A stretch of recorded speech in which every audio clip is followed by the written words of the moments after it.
Pues vamos a continuar, vámonos con el libro de Visiones nuevamente, Visiones de Yeshua dadas a Yohanan, visiones de Yohanan que tiene mientras está exiliado en Patmos. Bueno, ya empezamos a estudiar esa parte, ya vamos entrados en la lectura de este interesante pergamino, esta Megilá, ¿verdad? Se le conoce así como la Megilá, el pergamino, el rollo de visiones. Y pues bueno, recordemos que estamos haciendo uso de la interpretación histórica. Vamos a estar viendo este documento a través de la historia. Ya hemos hablado, ya lo dijimos al principio y en el estudio que ya tuvimos verso a verso de las tres principales interpretaciones, que por cierto la futurista también coincide con la histórica respecto a las edades de los creyentes, aunque tiene su contexto en el primer siglo, todas las congregaciones que existieron. También la futurista tiene es la única parte en donde coincide históricamente hablando, ¿no? Que también tienen ellos una percepción también o una faceta histórica de los creyentes a raíz de las 7 iglesias del Apocalipsis, ¿no? Como se le llama. Es lo único. Ya el futurismo, a partir de que se acabaron las 7 congregaciones, ya todo, entonces empiezan a hablar hacia el futuro, ¿no? Ya que va a ser en el futuro. De hecho, hoy vamos a ver un texto clave que tiene que ver con lo que ya es el reino. Y vamos a ir recordando estas diferencias, algunas de ellas. Recuerden que la otra postura, que es el preterismo, dicen que ya todo ya pasó, ya, ¿verdad? Ya aconteció, que acabó todo en el 70 y que ya somos como los ángeles y ya estamos en los cielos nuevos y la tierra nueva. Y un montón de cosas más que tú dices, ¿cómo? Avísenme, ¿verdad? Cuando ya se muera la muerte, ¿no? Aunque la muerte todavía sigue vigente. Bueno, entonces están estas posturas, ¿no? Uh-huh. Y bueno, entonces lo que vimos en los Shabbatot pasados, referente a los creyentes que están en estos lugares, por cierto, y quiero volver a mencionar lo que ya mencionamos, porque hay personas que todavía insisten como algo en lo que, y es que a veces es la necesidad de pertenencia, aparte del control de la gente y de todo lo que se da en estos sistemas iglesieros. Insisten en que se trataba de iglesias cristianas, ¿no? De denominaciones o pues es que dice a la iglesia que está como si pensaran en un templo y estuvieran ahí encerrados en una iglesia o en el ¿cómo se llama? Coliseo, en donde sea, o en algún lugar, como hoy día lo hacen estos lugares, ¿no? O un cine, o yo qué sé, lugares grandes, así como si estuvieran ahí miles metidos. Y tenemos que volver a recordar que se tiene que borrar esta imagen, ¿verdad? Que ya está estigmatizado en la actualidad, de que si ven iglesia, están pensando ahí en un templo, que están los domingos ahí adorando a la cruz y adorando al sol y con la Biblia bajo el brazo y están haciendo un culto dominical y todas estas cosas, ¿no? No. Nada más alejado de la verdad, ¿no? Para nada. De hecho, esto no existía. Lo único que existían era, si había una sinagoga, en la cual ya muchos creyentes ya ni participaban porque eran expulsados, no les permitían entrar, no eran parte de, y si había eso, pues eso nada más era entre los judíos y nada más había el rito, ¿verdad? De la lectura de la Torá solamente y hasta ahí. Pero algo como hablar de la iglesia en Éfeso y pensar en un templo, ¿verdad? Y ahí todo lo que se conoce hoy día como una iglesia, pues nada que ver. Nada que ver. Y menos en domingo, por supuesto, también ya hemos hablado una y otra vez, ¿no? Se los digo pues porque todavía hay personas que todavía insisten, porque están queriéndose añadir o crear este tipo de lugares, ¿no? Todavía una persona escribió en la semana y con la intención de esto, y la verdad es de que a veces se nota tantos años de arraigo en estos sistemas, que es como una necesidad de la gente, ¿no? Llegar, no importa que haya una persona que les controle, que los manipule, que les pida cuotas, que lo que sea, o sea, no les importa, lo que tienen como que ese gran anhelo y deseo es de esa pertenencia, ¿no? De estar en esos lugares, ¿no? Y bueno, tenemos que saber que sobre todo en aquella época, pues lo que menos hacían justamente pues era, además, pues tener convocaciones masivas, porque pues ya estaban siendo perseguidos. Claro, era incongruente hacer tanto escándalo, ¿verdad? Y acumularse en algún lugar, en algún templo, una cosa de esas. Que por cierto también ya dijimos que la idea de los templos fue de Constantino, que fue Constantino el primero que se le ocurrió, ¿verdad? Una vez que el imperio supuestamente se hace cristiano, dicen ellos, que no es otra cosa que un sincretismo, toda su religión se mezcla con lo que ellos quisieron, y es el primero que ordena a levantar templos, ¿verdad? Está históricamente reconocido, es el primero que les ordena meterlos en templos, ubicarlos para el control, por supuesto, para el dominio, para la manipulación, etcétera. Y a partir de ahí fue que comienza la institución ya de los templos, ¿no? Y las iglesias, como se conoce hasta el día de hoy. Bueno, entonces hablamos de creyentes congregados del Todopoderoso en diferentes ciudades que compartían entre ellos características, dificultades, elogios y reproches. Ya vimos cada una de ellas, de las ciudades donde estaban esos creyentes, y también nos fuimos a través de la historia, según los comentaristas, lo que se conoce como las edades de los creyentes en esos 2000 años, y algunas características que están marcadas con eventos históricos, como ya lo dijimos, el primer siglo, del segundo al cuarto, del cuarto al sexto, del sexto al 16 más o menos, del 16 partimos después de la Reforma al 18 y luego del 19 hasta nuestra época. Así más o menos vimos que está dividido con características que dejan ver a creyentes de todas estas edades o de todos estos tiempos, que van siendo marcados por los eventos históricos. Más adelante, cuando empecemos con los sellos, vamos a ver algo también que está relacionado a eso. Los 7 eventos que vamos a estar viendo se van a desarrollar entonces, o tienen su forma de comprensión a través de la historia, ¿no? Vamos a ver los jinetes, por ejemplo, los famosos jinetes del Apocalipsis, ¿no? También cómo se van a ir desplazando en la historia, y cómo se les encuentra una respuesta a través de la historia. Bueno, lo más notable en lo que ya estudiamos de los congregados de Elohim en esas ciudades, pues son obviamente pues los elogios, ¿sí? Que es lo que ellos sostienen, que es lo que ellos les identifica, con que ellos se identifican, qué es lo que se les puede reconocer, pero también qué es sus puntos débiles, ¿verdad? De hecho, las clases pasadas, las dos pasadas, tienen que ver con los títulos, tienen que ver con las características de los últimos creyentes.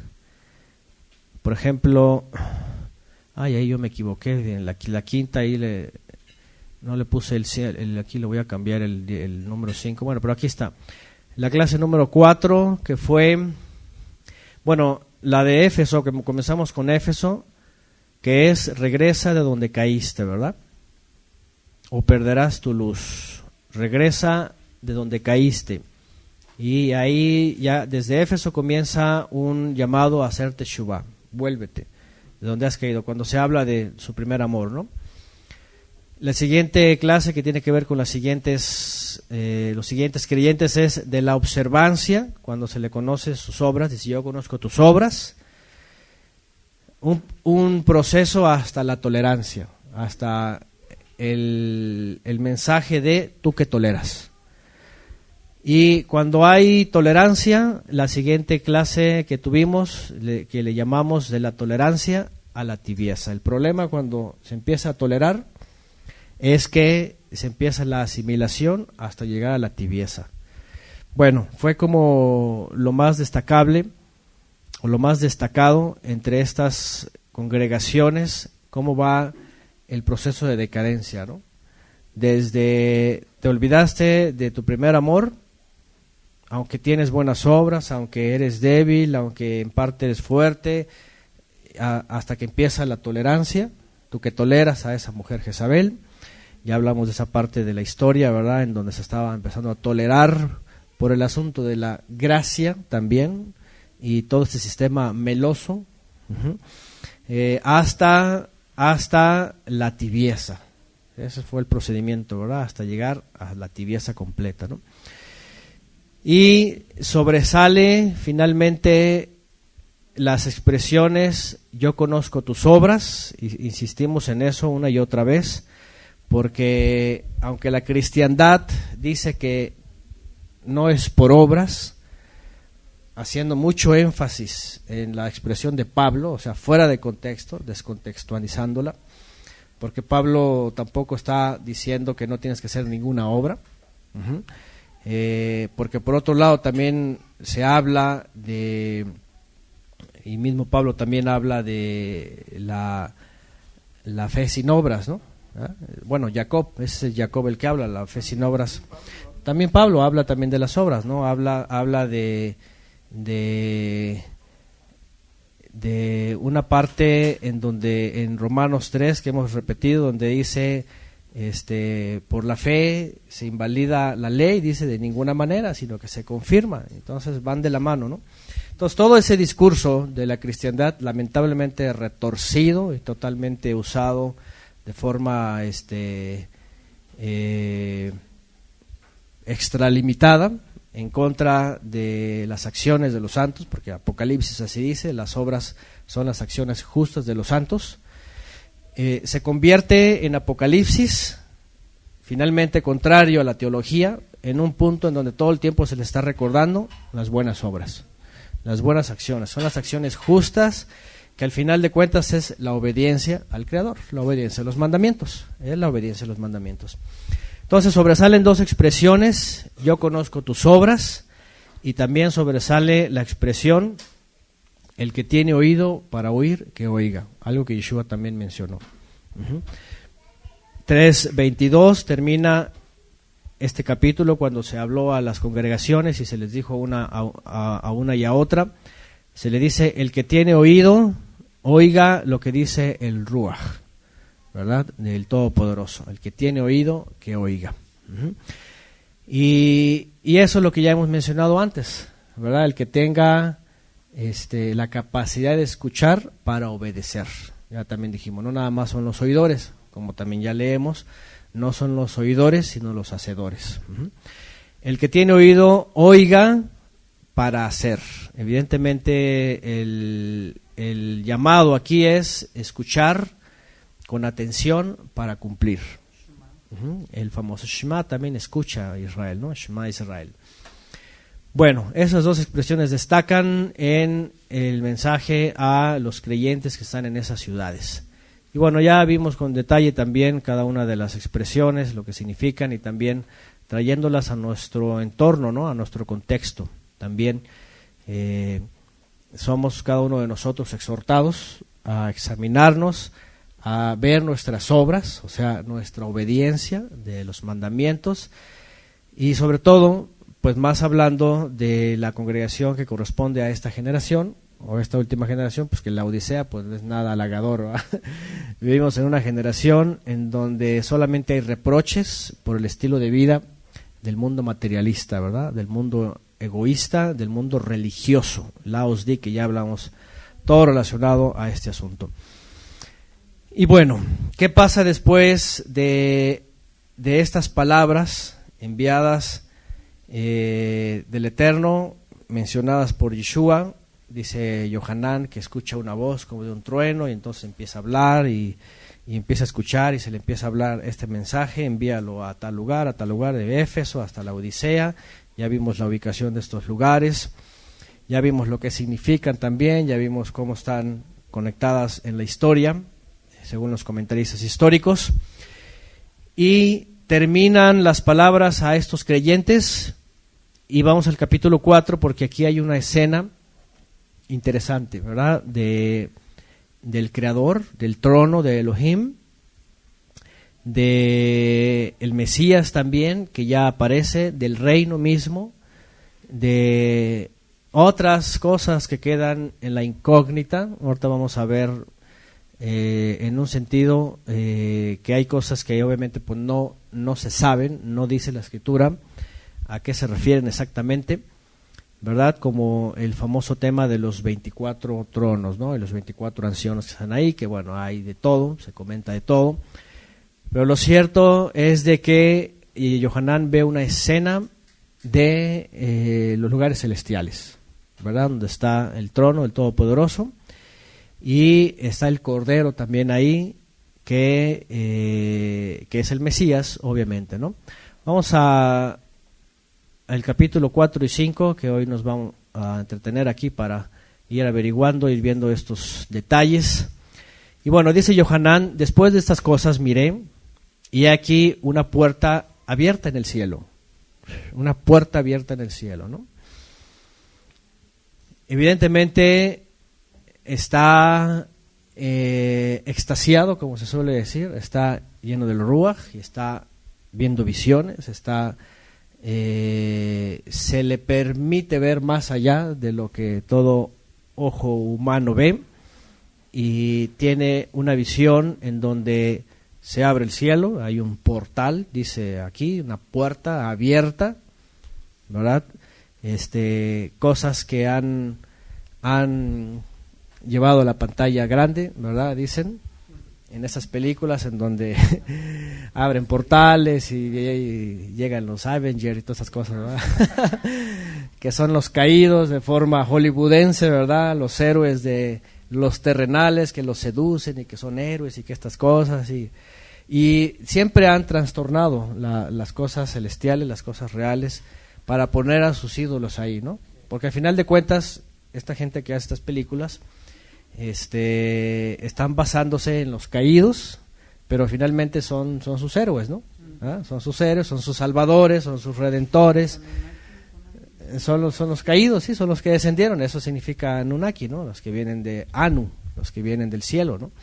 Tanto en sumerio como en acadio, aunque tienen sus diferencias, finalmente hablan de lo mismo, ¿no? Y eso es muy interesante también, ya desde épocas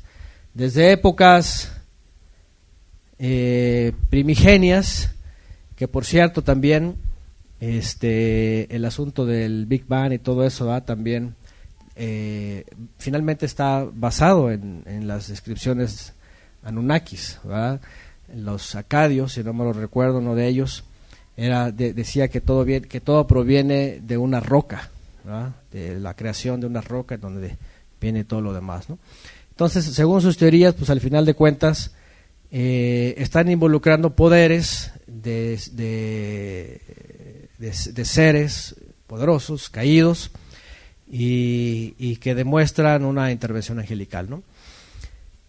Pero lo que vemos aquí, evidentemente, porque ahorita vamos a entrar en un tema en donde se abre el cielo, dice que ve una puerta abierta y tiene una visión, ahora sí que del tercer cielo, porque también hay muchas controversias sobre cuántos cielos hay, ¿verdad? Que 7, que 12, que 20 y tantos y que no sé qué, y según los cabalistas y según los angelólogos y que todos ahí están opinando, ¿no?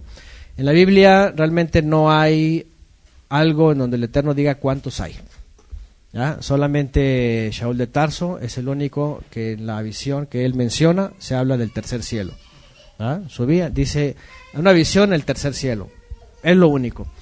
Por eso entendemos que pues son tres, ¿no? Y entendemos que en el tercero pues está el paraíso o está la presencia del Eterno, donde Él ha preparado todo para los redimidos.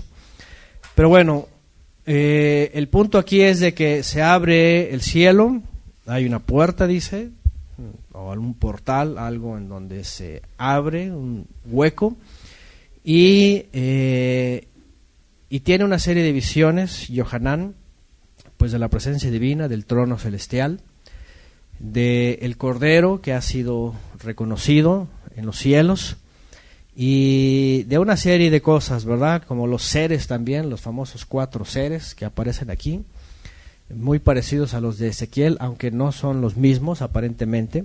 Hay controversias ahí también sobre si son los querubim que aparecen en Ezequiel o son los ofanim también, que son seres irradiantes de luz, destellantes.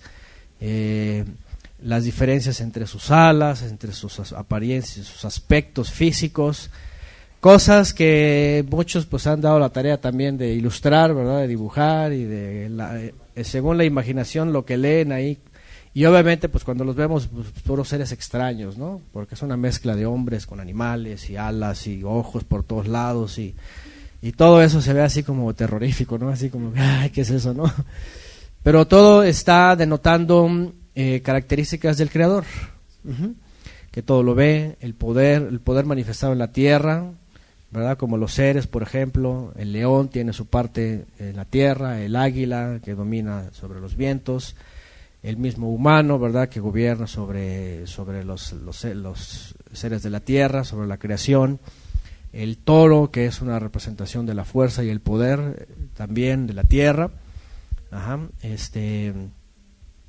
Y vamos a tratar de ir viendo estos símbolos, pero son los famosos seres vivientes pues que están delante del trono y que están todo el tiempo diciendo Kadosh, Kadosh, Kadosh, Kadosh, Kadosh, Kadosh, Adonai Sebaot, Kadosh, Kadosh, Adonai Sebaot, todo el tiempo. Incluso se habla de día y de noche, como si existieran, ¿verdad?, los días naturales. Es decir, hablando de todo el tiempo están, no descansan, no descansan. Bueno, dicen por acá, según los musulmanes son 7 cielos. Sí, cada quien, ¿verdad?, menciona según lo que se les ha enseñado, ¿no? Pero bueno, entonces dice que después de aquello que escuchó de los congregantes, dice aquí una puerta abierta en el cielo y la primera voz que oí, dice, como de trompeta, hablaba conmigo, diciendo, sube acá, vean, sube y te mostraré lo que debe suceder después de esto. ¿Quién le estaba hablando al principio, se acuerdan?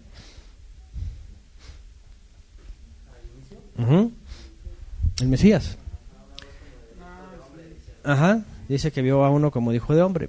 Y le vuelve a hablar y le sigue, ahora le dice, sube, ¿verdad? Sube, dice, y te voy a mostrar lo que sigue después de esto. Imagínense nada más. Sube, ahora imagínense nada más esa escena, ¿no?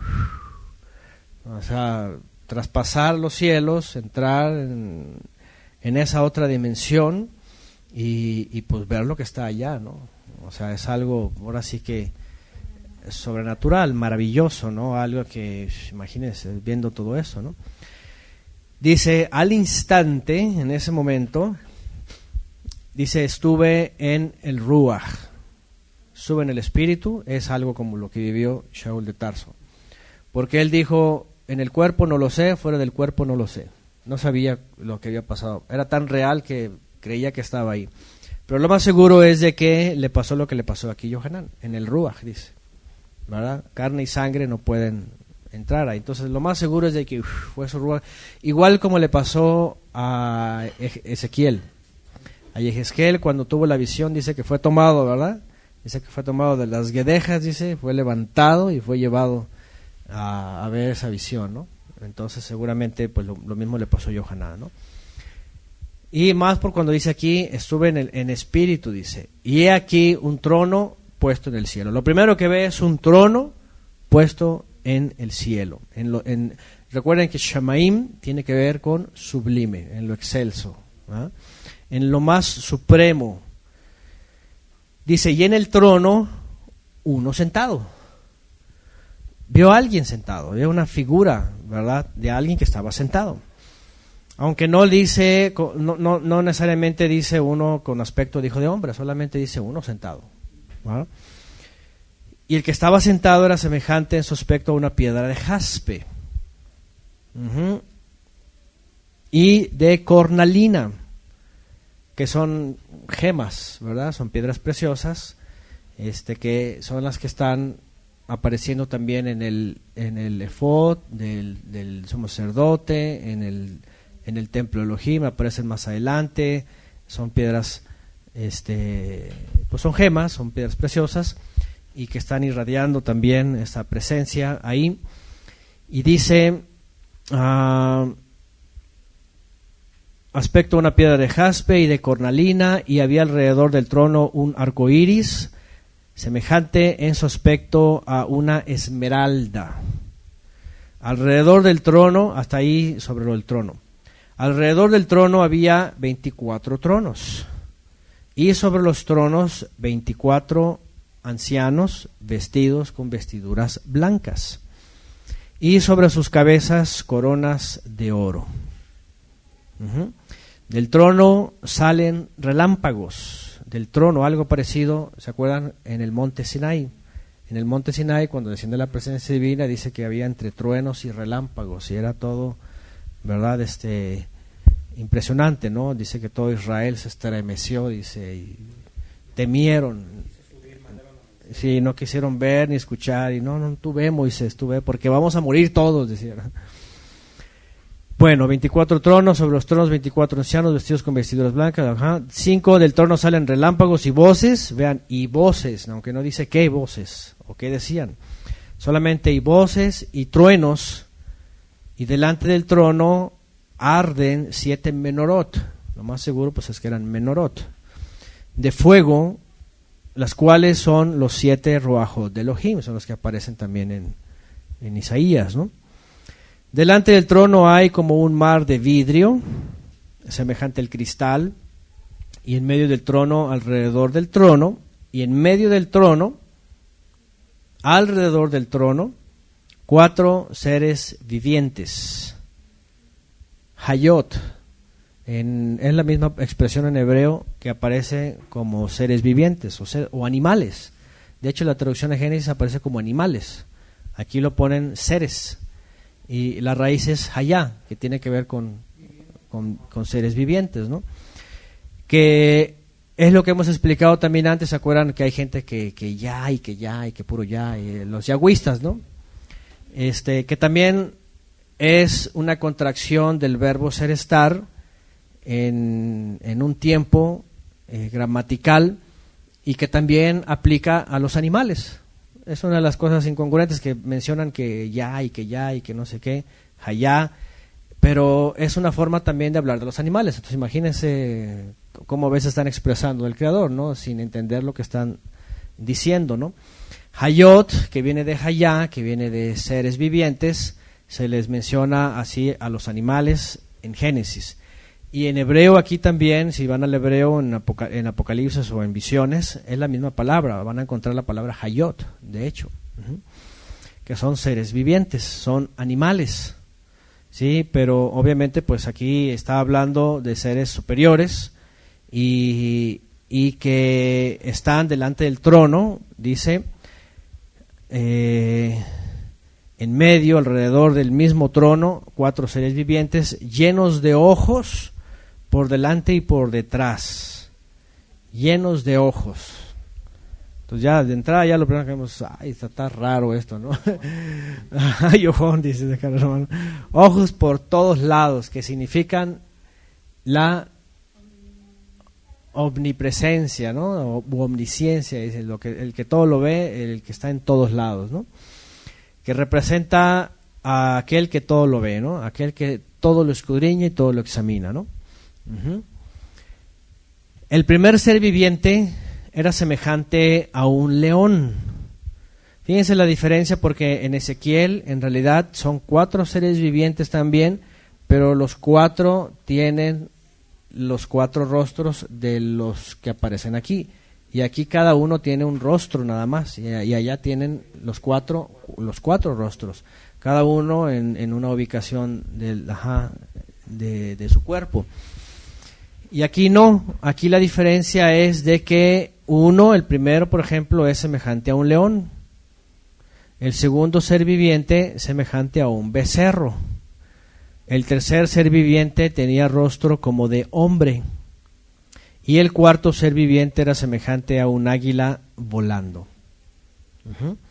Y bueno, pues ya de aquí entrada vemos la intervención de la naturaleza del Creador. ¿Sí? Estos seres vivientes con estas apariencias, también vamos a leer lo que sigue.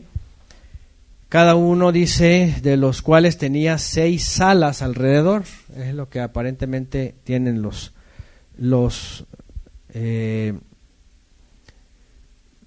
que están en Ezequiel. Dice, con 2 cubren sus rostros, con 2 cubren sus pies y con 2 vuelan, ¿no? Con destreza.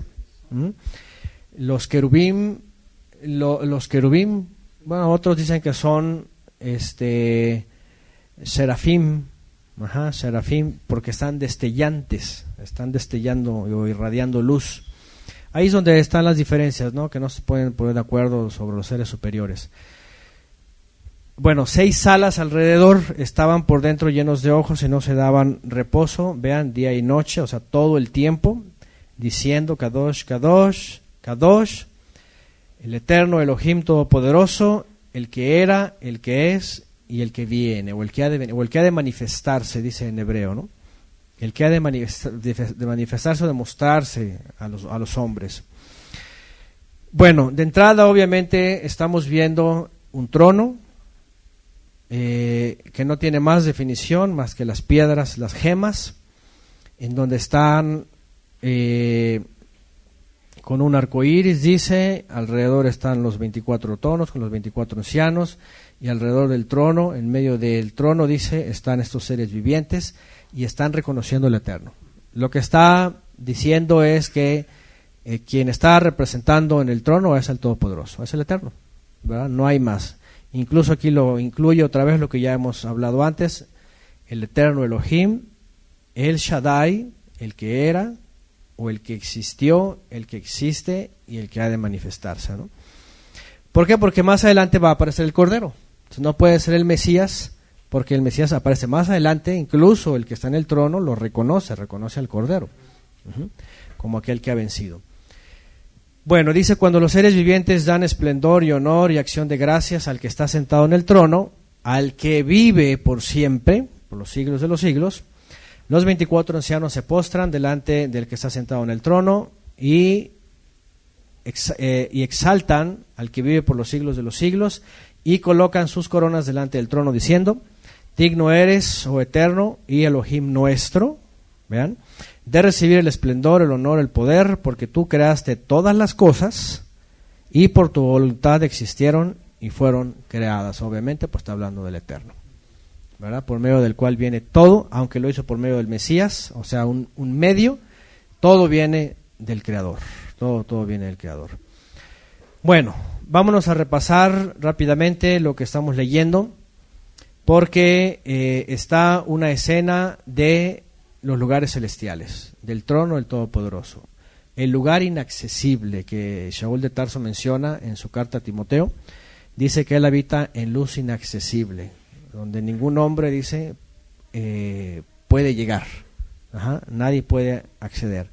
Y de hecho dice que están estos seres superiores, están ahí. ¿Qué representan? ¿Qué significan?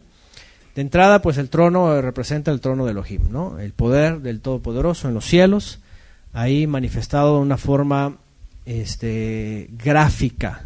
Eso es lo más interesante. Y lo mismo que aparece en el monte Sinai, relámpagos, voces y truenos. Delante del trono arden 7 lámparas de fuego. Ahí están los 7 menorot y los 7, que son los 7 ruajot de Elohim, los que ya hemos estudiado también antes. ¿Qué más? Dice como un mar de vidrio, semejante al cristal, en medio del trono, alrededor del trono, 4 seres vivientes llenos de ojos delante y por detrás. Bueno, obviamente estos seres, su apariencia es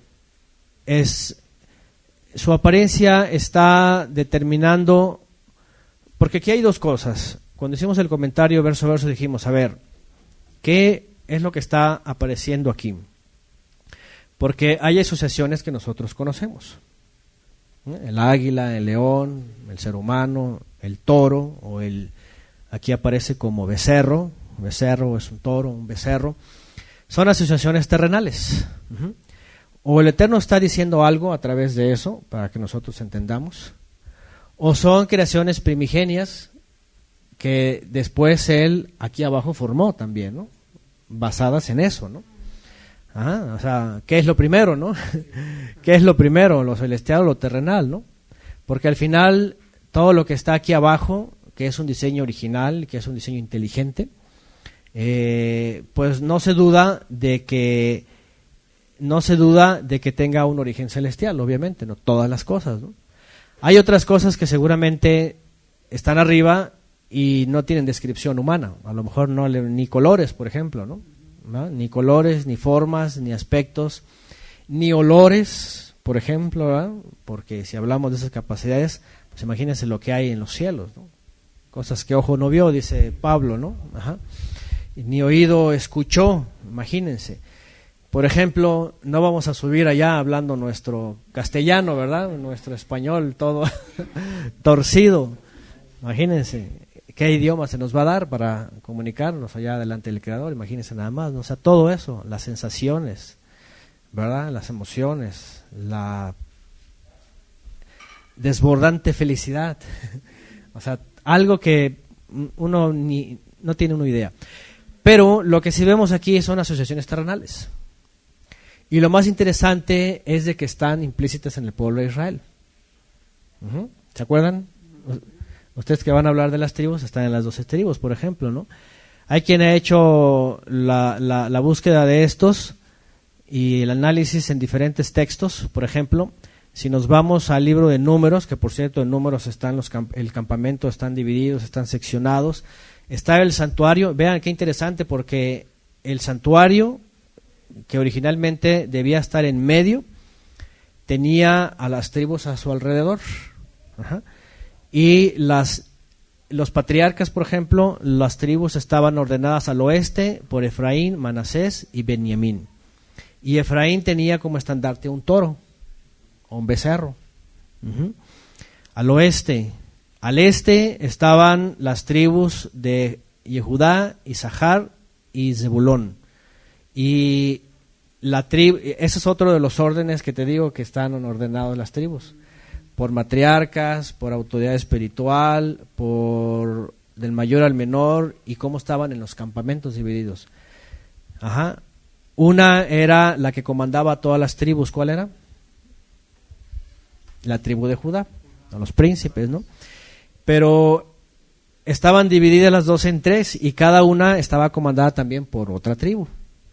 Por ejemplo, en el caso de la que estaba al oeste, Efraín era la principal. Al este, Judá era la principal, era el rostro de león. Al norte estaba Dan, Asher y Neftalí, la cual estaba marcada por el águila, el rostro de águila. Y al sur estaba Reubén, Shimeón y Gat. Y estaba con su estandarte, que era el rostro de un hombre. Entonces, ya de entrada, por ejemplo, es una representación gráfica dentro de Israel, estos seres que interesantemente pues están en Apocalipsis, ¿no? Y están en Ezequiel también. Y están estos 4 distintivos, están en las tribus, porque cada uno tenía su estandarte. Menashe tendría su estandarte, Benjamín tenía su estandarte, Asher, Neftalí, todos tenían su estandarte, pero entre estas divisiones de 3, 3, 3, 3, las tribus principales por triada, podríamos decirlo, su estandarte estaba al frente, ¿no? Y aquí vemos a estos 4 seres vivientes: el león, el toro, el águila y el hombre. El número 4 siempre está hablando de los 4 puntos cardinales, está hablando de toda la tierra, de todas las direcciones. Los seres vivientes también, los comentaristas los posicionan así, como características que demuestran en el mundo terrenal o en el mundo abajo de los humanos, capacidades, por decirlo, atmosféricas, por decirlo, o estratégicas, ¿verdad? El águila, pues, en los aires, el león en la tierra, igual el toro. O sea, pareciera que el toro es un animal indefenso, pero es el único que le da pelea al león. ¿Sí sabían eso? ¿Han visto esos documentales en donde los cornean así, los avientan por allá, ¿no? O sea, representa el poder, la fuerza, ¿verdad? Dominio también terrestre, ¿no? Un animal domesticado dentro del ámbito del ser humano, que significa poder, que significa fuerza, capacidad. El león de los animales salvajes, el águila de los aires, y el hombre, el que está pues por encima de toda la creación, ¿no? Entonces están ahí estas imágenes. Hay quienes también hacen una asociación, que también lo llegamos a mencionar cuando estudiamos los evangelios, sobre los 4 evangelios que hacen una representación también del Mesías. Estas cuatro figuras, los que llegaron a estudiar con nosotros verso a verso, se recordarán que hablamos de los famosos de los 3 libros sinópticos y el de Yohanan, ¿no? En el de Mateo, por ejemplo, dicen los comentaristas, el Mesías está representado como el león de la tribu de Judá, ¿verdad? En Marcos, semejante al becerro. Dice por acá, semejante al becerro, que tiene que ver con sacrificio. En Lucas, la cara de hombre está representando al Mesías en su forma totalmente humana, terrenal, ¿verdad? Que alguien que viene como un linaje, que crece entre el pueblo de Israel, que es un personaje dentro del pueblo de Israel. Y el águila representando arriba, los lugares celestiales, la parte del Mesías que viene de arriba, está representada en el Evangelio de Yohanan, que el Evangelio de Yohanan tiene la característica de hablar de los aspectos celestiales del Mesías. Un lenguaje más profundo, los aspectos celestiales, más allá del hombre, ¿verdad? Entonces, Mateo, el león de la tribu de Judá, es presentado como el león de la tribu de Judá. Marcos como el sacrificio, Lucas como el hijo del hombre, y Yohanan como el águila, ¿no? Que viene de arriba, el que viene de arriba, ¿no? El que tiene origen celestial. Bueno, dicen por acá, los animales de los cuernos, el león por las fieras salvajes. De todos los rumiantes, ¿no? De los cuadrúpedos, podríamos decirlo, el toro. Y pues bueno, hay cualquier cantidad de búsqueda, ¿verdad?, sobre estas referencias de lo que aparece en estos seres vivientes. A ver, los querubín también que estaban, bueno, los que estaban en el arca del pacto, esos sí eran querubín porque tenían sus 2 alas solamente, no como los sofanim o los hay otros, son los sofanim, son los seres resplandecientes. A ver, déjenme ver si hay otro dato por aquí que mencionen.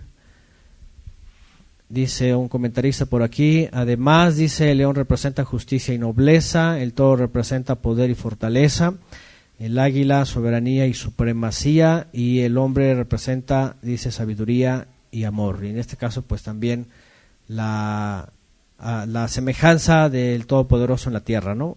Porque dice que cuando forma al hombre, dice, lo hace a su imagen, conforme a su semejanza, ¿no? Toda la sabiduría del Eterno puesta en el hombre. Bueno, en Ezequiel aparece, por ejemplo, el gran querub, bueno, cuando se habla de la caída. ¿Y qué más de anotar aquí? Bueno, ya el campamento y los 4 estandartes que estaban liderando a triadas de las tribus ahí en el santuario. Bueno, ¿qué más hay aquí que rescatar?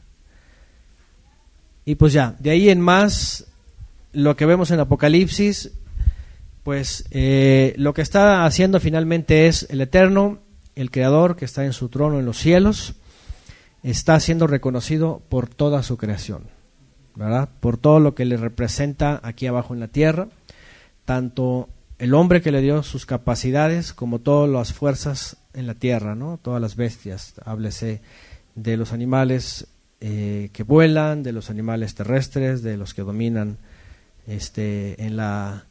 en las fieras, ahí está su reconocimiento del Creador. Y todos ellos, pues exaltando al Todopoderoso, ¿no? Porque dice que le dicen Kadosh, Kadosh, Kadosh, el Eterno, dice el Eterno Todopoderoso, el que era, el que es y el que ha de venir, o el que ha de manifestarse. Bueno, están las 7 lámparas, ya dijimos que son los 7 alientos del Todopoderoso. Todos los seres están, dice, llenos de ojos, hablando de el que todo lo ve, omnisciencia y omnipresencia, está en todos lados y ve todo. Y bueno, los 24 ancianos, hay 24 tronos, que también lo primero que uno se pregunta es, pues, ¿quiénes son, verdad? ¿Quiénes son? Las opiniones están divididas, hay quienes hablan de que son seres superiores, como aparecen en los salmos. Algunos salmos, por ejemplo, hablan de los Elohim, los jueces, que están delante del trono del Eterno, como si fueran seres superiores que están en la congregación, dice, de los Elohim, así dice. De hecho, hay un salmo en donde lo traducen como ángeles, en otro lo traducen como jueces, ¿verdad? Pero hay quienes dicen que se está refiriendo a ellos, ¿no? Por otro lado, hay quienes dicen, pero por otro lado, más adelante, ellos mismos reconocen que están redimidos de entre los hombres, que tienen vestiduras blancas, lo cual significa que han sido santificados y que han pasado también por la gran tribulación. O sea, han sido probados y además han recibido sus coronas de oro. Entonces hay quienes dicen, no podrían ser seres superiores que han estado arriba en los tronos siempre, sino parecen más bien almas de aquellos que han vencido y que han recibido un lugar ahí. Y obviamente la pregunta de quiénes son ellos también, si se hablan de almas redimidas entre los mortales y que han sido llevados a ese lugar especial, pues lo primero que se piensa son creyentes del pasado, que al igual que Moisés y Eliyahu, por ejemplo, que aparecen con el Mesías en la transfiguración, han sido reconocidos por sus vidas obedientes y que seguramente están ahí. ¿Quiénes son? Eso sí, nadie sabe. Pueden aludir que son los 12 patriarcas, ¿no? Hay quienes dicen, por ejemplo, que hay entre patriarcas y apóstoles, ¿no? Pero, por ejemplo, si pensamos en los 12 apóstoles, pues habría que pensar en Yohanan, porque Yohanan está viendo la visión. Él todavía no ha muerto. Entonces serían 11. ¿Sí? Y o a menos que haya tenido una visión de sí mismo, ¿no? Así, ahí, ¿no? Entonces, sí, no sabemos. Sí, porque incluso en aquella época, bueno, se cree que de los apóstoles solamente vivía él, era el único que sobrevivía. Pero puede ser que de los que ya habían muerto, seguramente a lo mejor alguien estaba ahí, no sé. Ahora sí que no sabemos. ¿Sí? Queda a la pura especulación. ¿Sí? Igual de los antepasados, pues también como para elegir está medio difícil, ¿no? Pero fácil, a lo mejor podrías poner, no sé, ¿a quién te gusta? Por ejemplo, a Daniel, Abraham, por ese, a lo mejor Enoch, a lo mejor Sed, a lo mejor Abel mismo. Pues no sabemos, o sea, si nos ponemos a hacer cuentas, a lo mejor nos sobran personajes, ¿no? Por otro lado, a lo mejor hasta el mismo Job, porque el Eterno hasta menciona a Job, ¿verdad? Dice ¿cómo dice en uno de los profetas, ¿no? ¿Ya lo leímos esta parte o no? Creo que viene Jeremías, ¿no? En donde dice, si fuera Noé, Job y no sé quién más, y Daniel, dice, ellos por su justicia, dice, serían librados, ¿no? ¿No tendrá que ver con reyes porque tienen coronas? Bueno, las coronas, Apocalipsis mismo dice que las reciben porque vencieron por testimonio del Mesías. Entonces, significan reinar con el Mesías, y está hablando directamente de la obra que hacen con el Mesías. Y en el momento que vencen, entonces reciben su corona, ¿no? Su corona de oro. Bueno, dicen por acá, puede ser un número alegórico, 24, 12 por 2, el número... Sí, regularmente se menciona eso. Están ahí reinando con el Mesías, están siendo reconocidos. El 12, por ejemplo, habla de gobierno, aquí es por 2. Y es que algunos dicen, es que pueden ser 12 del Tanaj y 12 de la época del Mesías, ¿no? La duda es, ¿quiénes? ¿Quiénes? ¿Quién sabe? Pero quienes estén ahí, obviamente, pues están ocupando un lugar muy especial, ¿no?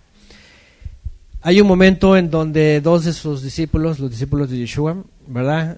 Viene incluso la mamá, ¿verdad? Y le dice, yo te ruego que estén ahí a tu derecha y a tu izquierda, ¿no? Y ahí están, después empiezan a pelear los demás diciendo, y es que ¿qué les pasa, no? Y esta mamá, ¿por qué viene a meterse aquí, no? Que está pidiendo... ¿De qué privilegios goza? ¿De qué se trata? ¿De cuánto es la mochada, no? Entonces, se ve así como un altercado entre ellos, pero lo cierto es de que el Mesías menciona que sí tienen la capacidad, dice, de sentarse a reinar con él. Dice, pero eso es dado por el Padre, no por mí, dice. Ajá. O sea, sí habla de poder ocupar estos lugares. Ahí la pregunta es, ahora sí que quién, el Eterno, le confirió a quién recibir esos lugares, ¿no? Si se trata, hablando de almas redimidas, ¿no? Si se trata de almas redimidas, ahora sí que definitivamente yo sí pondría, por ejemplo, a Enoch, yo sí pondría a Noah, yo sí pondría a Sed, a Eliyahu, yo pondría a Daniel, por ejemplo, a Ishayahu también, a lo mejor Irmiyahu, a lo mejor a ellos sí los pondría yo, pensando yo, ¿no? Hablando porque pues, fueron hombres que marcaron, ¿no? Dieron un buen testimonio, ¿no? Marcaron la diferencia, ¿no? Entre sus generaciones. Pero como no dice más, pues quién sabe, ahora sí que es un misterio hasta que nos toque verlos, ¿no? Si es que continúan hablando de ese lugar, ¿no? Si están ahí. Porque por otro lado, cuando lo vamos a ver más adelante, dice que reinan con el Mesías, dice que los ha hecho reyes y ministros. Entonces, pensemos en un número alegórico, como mencionan por acá, 2 veces el gobierno, pueden ser unos del Tanaj, otros de la época de Yeshua. Igual en la misma época de Yeshua, a lo mejor no necesariamente podían ser los 12, porque de los 12 discípulos no todos sobresalieron de la misma forma. Por ejemplo, hay quien padeció más, por ejemplo, Esteban, ¿verdad? Que a lo mejor Matías, que él ni se sabe, él nada más fue de relleno, como falta uno, pues vamos a elegir a uno, ¿no? Y salió Matías, ¿verdad? ¿Se acuerdan de él? ¿Verdad? El que vino a sustituir a Judas. Entonces, por ejemplo, dicen él, bueno, él fue discípulo elegido, fue el último, que también fue testigo porque eligieron de los que también conocieron al Mesías y estuvieron ahí, fueron testigos oculares, pero al final no sabemos nada de él, no sabemos si hizo su labor como los demás, ¿no? Igual otros, Felipe, etcétera, ¿no? O sea, había unos que simplemente, por ejemplo, se habla más de Shaul de Tarso que de Felipe, ¿no? Por decirlo, ¿no? De otros discípulos. Entonces, ahí ahora sí que es el Eterno el que habría que elegir si ya están ahí, si están ocupando un lugar, y eso sí es que son obviamente pues creyentes de diferentes épocas que podríamos decir entrarían dentro del grupo en la alegoría de las bodas del amigo del novio. ¿Por qué? Porque saben perfectamente o supieron perfectamente qué es lo que estaba pasando, ¿no? Y qué es lo que tenían que hacer y qué es lo que estaban esperando. Entonces, De ahí en más, por supuesto, todo lo que podemos decir, así es que, como dicen aquí, es especulación. No viene nombre, solamente lo que sí podemos determinar, y en base a lo que vamos a leer en el capítulo 5, es de que son almas redimidas, o sea, no son seres superiores, no son ángeles, no son seres superiores, son almas redimidas porque han alcanzado el estatus de vestiduras blancas y coronas prometidas solamente a los redimidos de entre los pueblos. Y ahí lo va a decir más adelante. Eso sí, de algún lugar, de alguna época son, pero son almas redimidas, eso definitivamente. Y ahorita lo vamos a ver, ¿no? Bueno, vamos a ver, 24 ancianos. Y bueno, y luego dice que obviamente, dicen por acá, patriarcas y profetas, sí, es lo más seguro, ¿no? Personajes de la Biblia que destacaron, ¿no? Que fueron obedientes en todo. Moisés mismo, por ejemplo, ¿no? Pues imagínense, Moisés, pues, fiel, dice que fue fiel en toda su casa, ¿no? Personajes como ellos, definitivamente que estaban ahí, ¿no? Bueno, y además, dice, se postraban delante del que está sentado en el trono, o sea, delante del Eterno, se postraban y exaltaban, le daban honor al Todopoderoso, dice el que vive por los siglos de los siglos, y colocaban sus coronas delante del trono. Vean, colocaban sus coronas, lo que ellos habían recibido también era para exaltación del Todopoderoso. Digno eres, oh Eterno, Elohim nuestro, de recibir el esplendor, el honor, el poder, porque tú creaste todas las cosas y por tu voluntad existieron y fueron creadas. Ellos también ahí dan el reconocimiento al Todopoderoso. En el capítulo 5 que continúa dice, vi en la diestra, vi a la derecha del que estaba sentado en el trono, un rollo, una megilá, que estaba escrito por dentro y por fuera, sellado con 7 sellos. Aquí está el famoso rollo, ¿no? Con sus 7 sellos. Ya sabemos todos que en la antigüedad pues era algo muy común, ¿verdad? Que todo documento importante y además sellado era para abrirse exclusivamente o al destinatario o el que tenía la capacidad, ¿no? El que tenía la autoridad para poderlo abrir. Estos tenían unas gomas de cera, que calentaban y sellaban los rollos y ponían encima un sello, ¿no? Un sello en este caso, pues el sello del Creador. A la diestra, dice, del que estaba sentado en el trono, es el Todopoderoso, sellado con 7 sellos, y dice, y vi un ángel fuerte.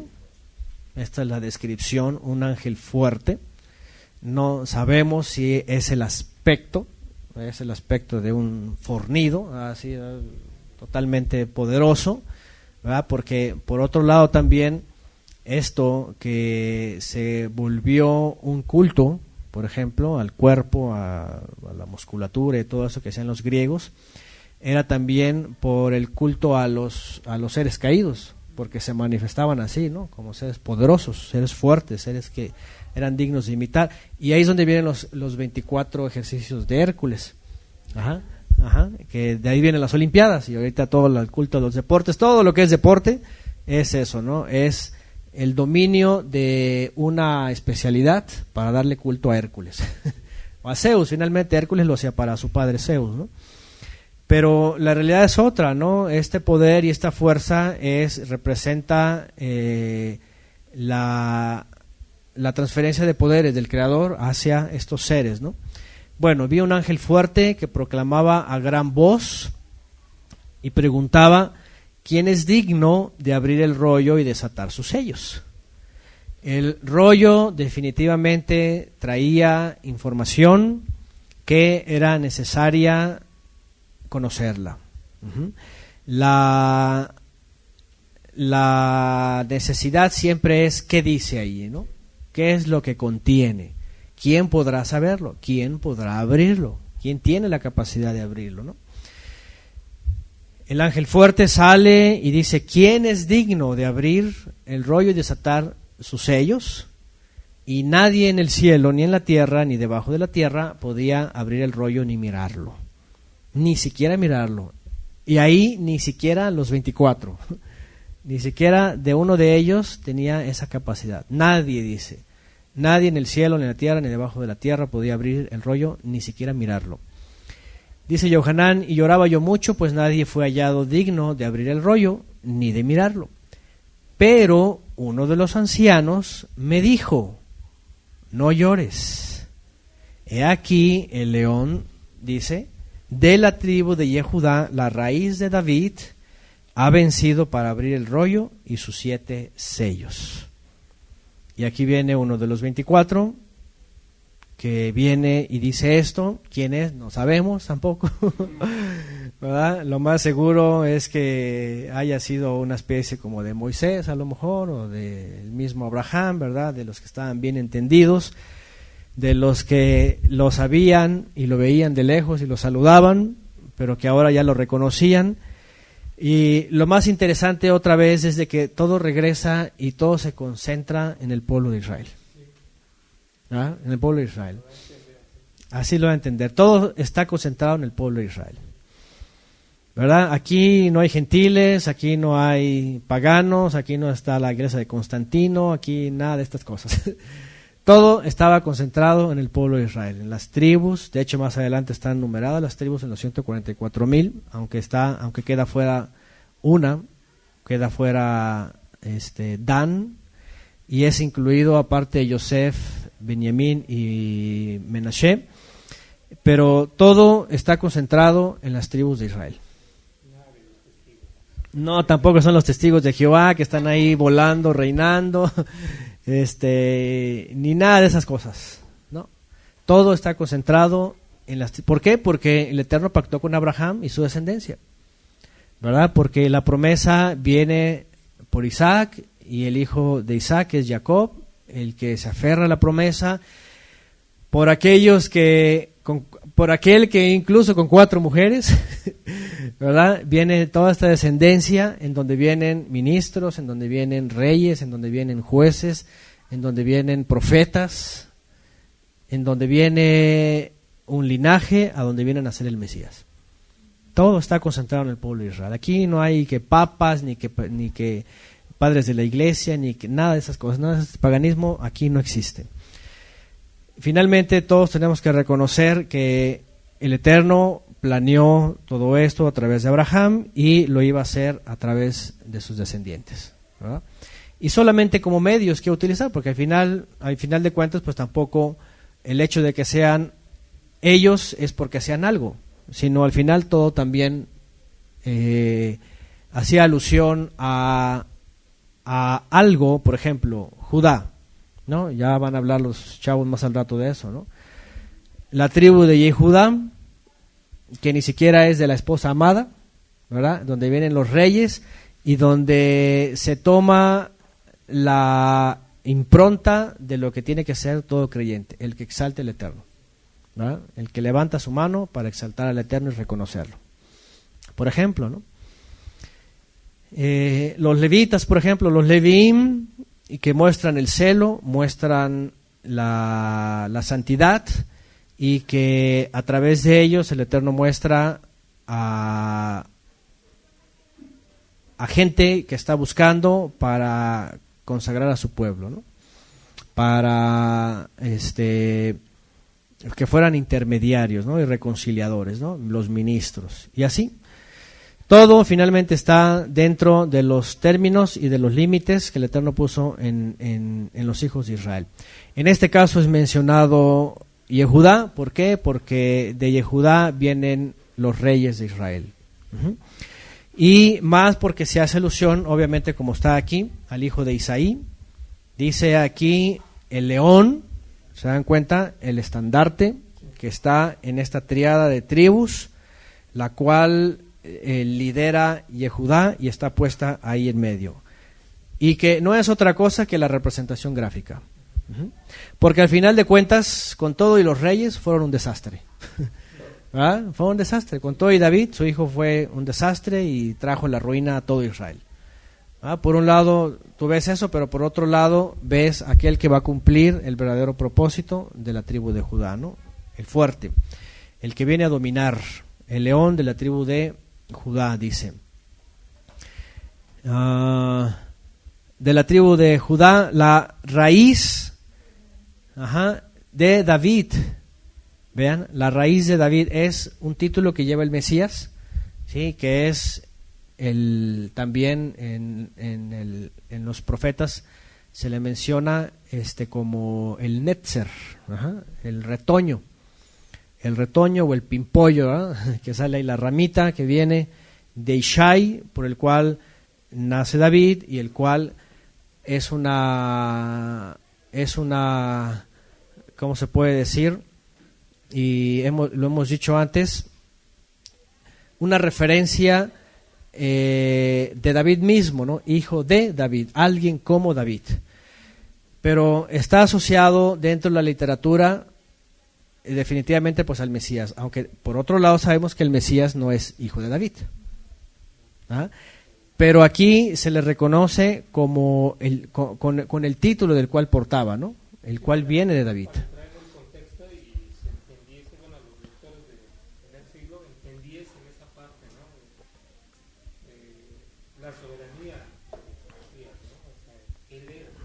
Que él era, que no se quitaba el dedo del renglón de Judá y de la promesa del hijo de David.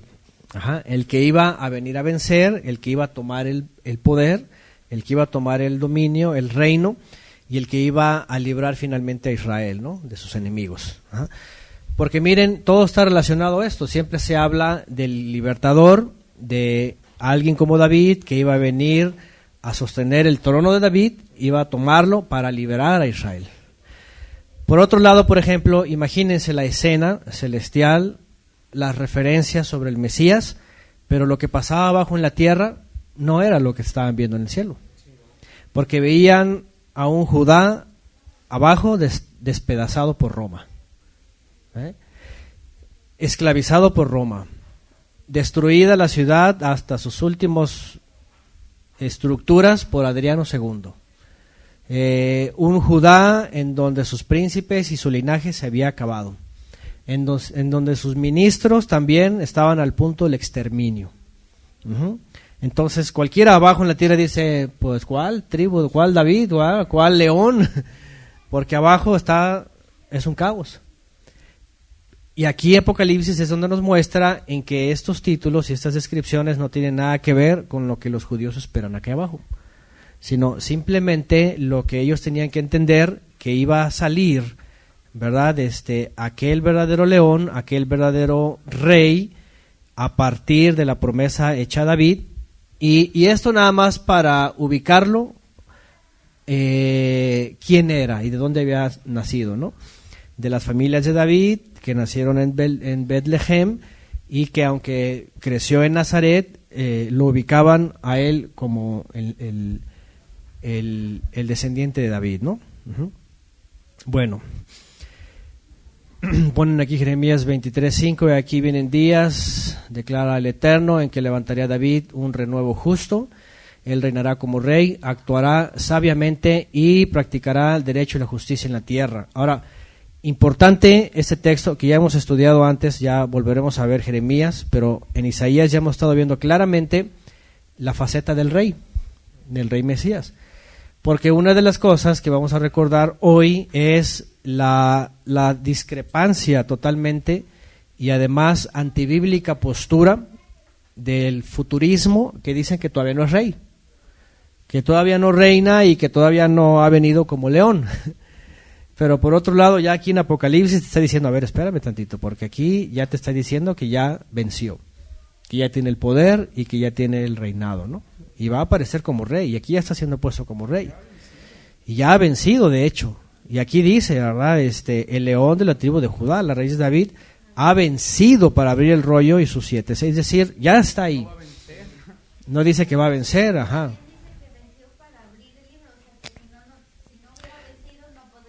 No podría desatar toda la profecía, de hecho, iba a estar detenida. Porque lo que hace es abrirla para que se empiecen los cumplimientos, ¿verdad? Estaba todo detenido. Y incluso más adelante ahorita va a hablar ya del reino tal cual, ¿no? Dice y bueno, citando aquí que cita Jeremías 23, en efecto, vamos a ver aquí cómo ya está ejerciendo dominio, derecho y justicia sobre la tierra, y de hecho lo hace a través de los 24 ancianos, porque los tronos que están ahí están puestos para eso, no están de adorno, ni están ahí descansando, nada más, ¿no?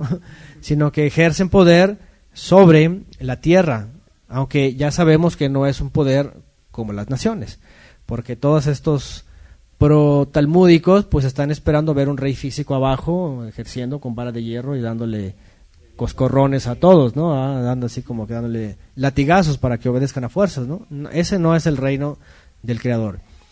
Bueno, dice en el 6, después de que dice, ha vencido para abrir el rollo de sus 7 sellos, dice, y en medio del trono y de los 4 seres vivientes y en medio de los ancianos, ahí va, un cordero en pie, como degollado, ¿verdad? Como inmolado. Imagínense un corderito, está parado y está con el cuello cortado, ¿no? Como degollado, así ensangrentado, ¿no? Dice que tenía 7 cuernos, no 2, 7. Y 7 ojos. Este corderito está medio, ¿verdad? Así como que, ay. Nadie puede imaginar un corderito así, ¿no? Pero obviamente estamos hablando de figuras alegóricas, ¿no? Los cuernos significa autoridad, perfecta. Y los ojos también omnisciencia, omnisciencia, el que todo lo sabe. Se le ha dado la capacidad de saberlo todo. 7 cuernos y 7 ojos, que son los 7 ruajot de Elohim, enviados ya a toda la tierra. No dice que nada más son, sino que enviados a toda la tierra. Dice, y fue y tomó de la diestra del que estaba sentado en el trono, y cuando tomó el rollo, los 4 seres vivientes y los 24 ancianos se postraron delante del Cordero, fíjense. Vean que también tanto los seres vivientes como los 24 ancianos le hacen, ¿se acuerdan de estas palabras? Le hacen reverencia. ¿Se acuerdan que los cristianos están embotados porque dicen que vinieron los magos, los reyes magos, ¿verdad? Les ponen la traducción, ¿verdad? Rab Magí en caldeo, que tiene que ver con un título honorífico, ¿no? Pero no eran ni reyes ni eran magos. Pero dice que llegaron y le adoraron, ¿no? Y entonces dicen, ya ves, es Dios, dice, porque le adoraron, ¿no? La palabra latina obviamente no existe, en hebreo es vaishtahu. Y se postraron para honrarle, que es la misma expresión que aparece aquí en Apocalipsis cuando dice que los seres vivientes y los 24 ancianos se postraron delante del Cordero para honrarle, para reconocerle y decir, este es el que ha vencido. ¿Por qué creen que no pusieron aquí y le adoraron? Porque no es la palabra que debían usar. En Mateo la tergiversaron totalmente, le impusieron una palabra latina que además es lamer como el perro lame, porque los latinos hacían eso con sus ídolos, ¿verdad? Se besaban la mano y le ponían al ídolo así, eso es ad ora, de la mano a la boca. Y lo traducen eso como adorar, y por eso dicen, es Dios, ¿verdad? Porque lo adoraron los reyes magos, ¿no? Hemos hablado mucho de esto, pero lo que quiero decir es de que aquí está la misma escena, pero aquí está mejor traducida. No es que le están rindiendo un culto, porque obviamente imagínense los 24 ancianos y los seres vivientes haciendo idolatría enfrente del Eterno, ¿no? O sea, ya sería el colmo, ¿no? Les quitan su corona, a ver, vámonos, pero ya como que idólatras, va aquí dando un culto al Cordero, ¿no? Los que dan el culto al Cordero eran los egipcios, ¿me acuerdan? Los egipcios son los que daban culto al Cordero, ¿verdad? Y lo tenían así como adoración. Ahí es donde viene el culto los que adoran el Dominis del sol, que adoran al Cordero. Al perro, al gato, todos adoraban ahí, todos los animales que se movían, ¿verdad? Pero bueno, el punto acá es de que se postran en reconocimiento. ¿Por qué? Porque es el rey, porque es el que ha vencido. No lo están adorando como ponen los latinos, no es tampoco un servicio ni un culto de reconocimiento del Creador, porque ese solamente es el Eterno. Aquí acuérdense que es vaishtahu, es postrarse para dar un reconocimiento. Lo mismo que hizo Jacob cuando vio a Esaú. Dice que se postró 7 veces, desde lejos venía y se postraba, así, ¿verdad? Lo mismo que hizo también Abraham cuando llegó con Faraón, lo mismo que hizo Moisés también cuando llegó con Faraón, ¿no? O sea, darle el reconocimiento de autoridad, ¿no? Bueno, nada más como paréntesis para recordar qué es lo que pasa, qué palabra se usa, Vaishtahu, diferente a la palabra Abodá, que es darle el servicio que se merece el Eterno, ¿no? Bueno, teniendo cada uno una cítara o un arpa y tazones de oro llenos de incienso, que son las oraciones de los santos. Por otro lado, aquí hay otro elemento más, bueno, 2 elementos más que tienen un arpa, tienen arpas o tienen cítaras, dice aquí, según la traducción. Y bueno, no es que todos hayan sido músicos, ¿verdad? Pero tienen esto que les caracteriza, que estar exaltando también, unirse al coro de los seres vivientes, ¿no? Y exaltar, imagínense nada más, exaltar al Eterno a esos niveles, ¿no? Y dice unos tazones de oro llenos de incienso, que son, aquí sí dice lo que significan, las oraciones de los santos, ¿no? Y aquí es donde entendemos que ellos básicamente están al servicio del Mesías en su reino, trabajando para él y entregando todo el Eterno, porque dice que el incienso es las oraciones de los Kedoshim y ellos están siendo parte de esa intercesión, ¿verdad? Ellos están haciendo parte del mismo trabajo que hace el Mesías. Es decir, todas las oraciones, todos los ruegos y los clamores pasan por ese filtro y ellos los presentan delante del Todopoderoso. O sea, como que se canalizan ahí, como si fueran ministros, ¿no? Como que se canalizan ahí y ellos se los entregan así al Todopoderoso, ¿no? Y además pues tienen sus cítaras, ¿no? Sus arpas. Ahí está, son las oraciones de los Kedoshim, las oraciones de los santos, de los apartados. Y dice, cantan un cántico nuevo, fíjense, diciendo, digno eres de tomar el rollo, aquí ya se le habla al Cordero, de abrir sus sellos, porque tú fuiste inmolado, ahí está, y con tu sangre, ya evidentemente está hablando el Mesías,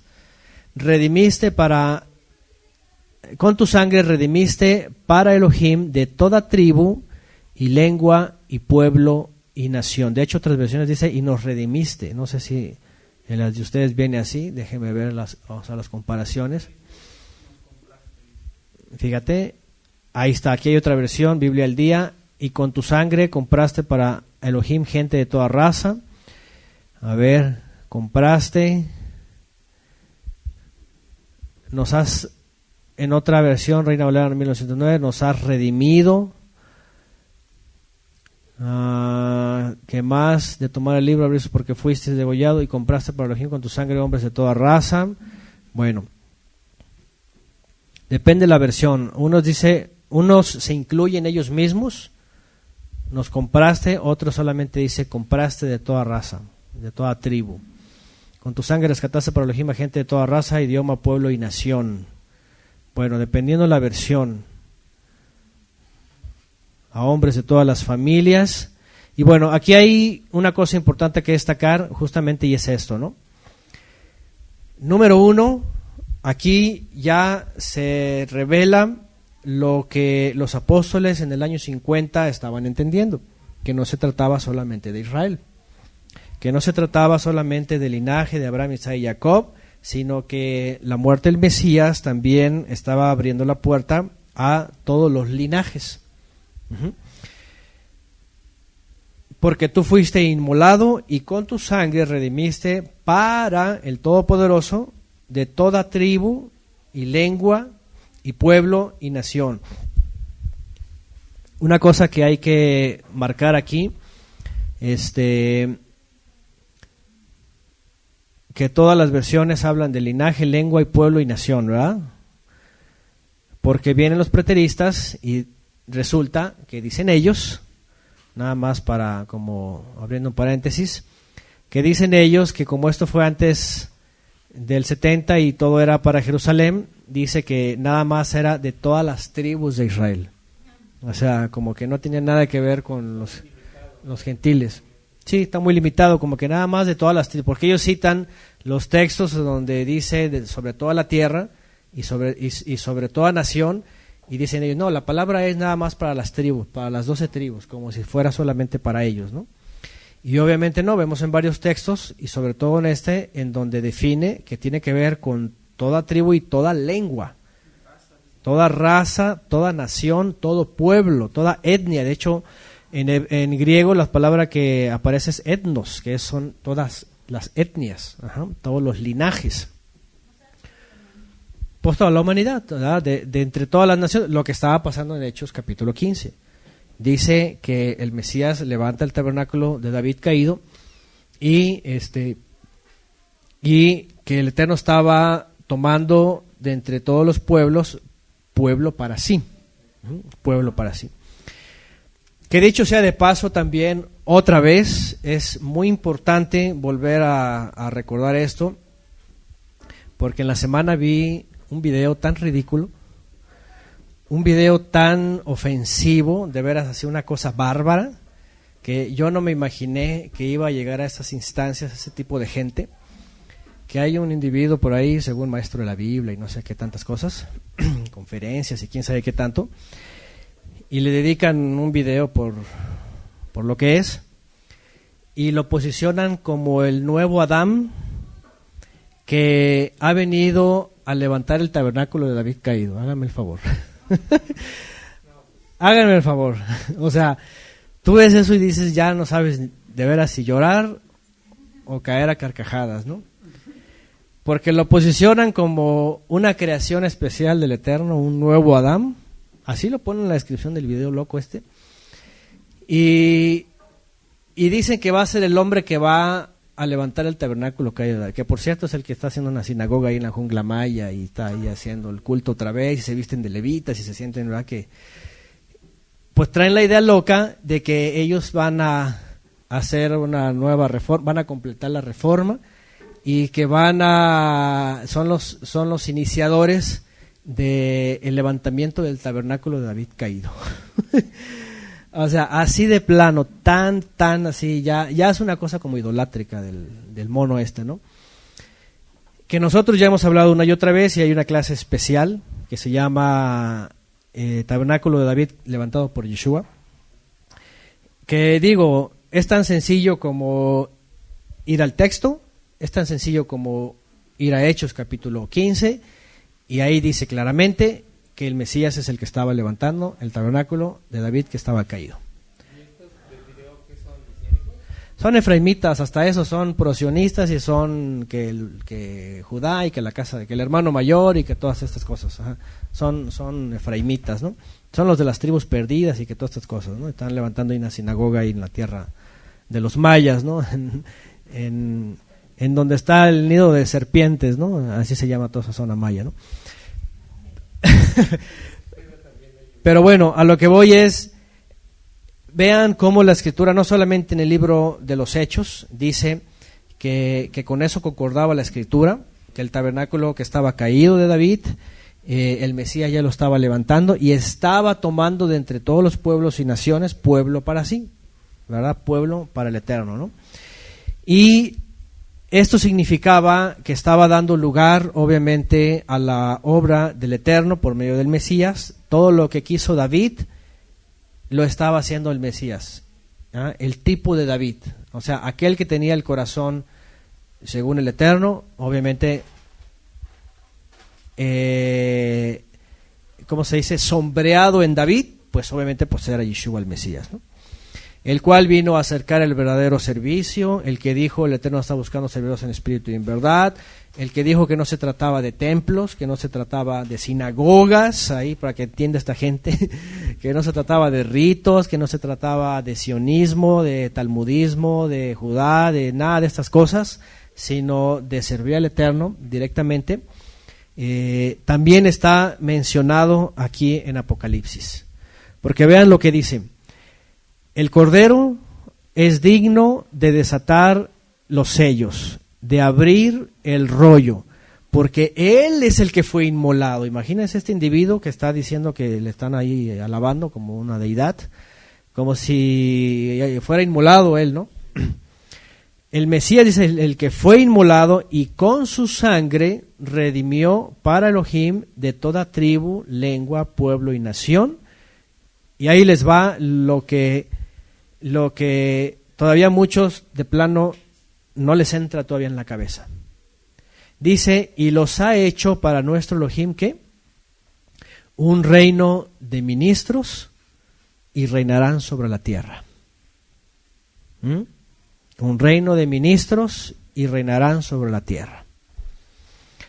Es decir, ya desde hace 2000 años, en estas visiones que estaba teniendo Yohanan y lo que se le estaba mostrando, es de que ya había sido efectuada la obra del Mesías, del Cordero, ya había comenzado la redención, incluso de todos los pueblos, ya estaba activado otra vez el ministerio verdadero, en este caso, y estaba trayendo como consecuencia el inicio del reino.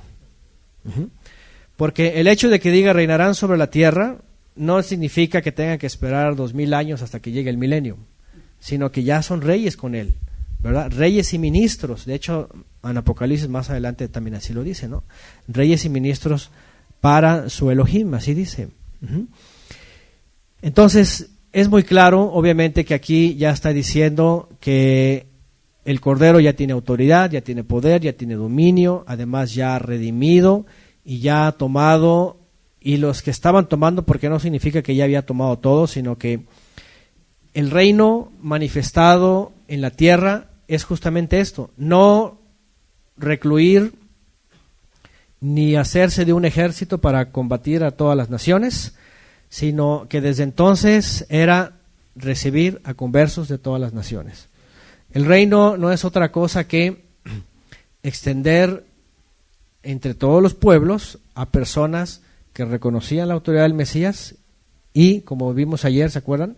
A los extranjeros que guarden mi pacto, que se unan a mí, ¿verdad? Que se unan a mi pacto, ya en este caso a través del Mesías, que guarden el Shabbat y todo lo que tiene que ver con el pacto.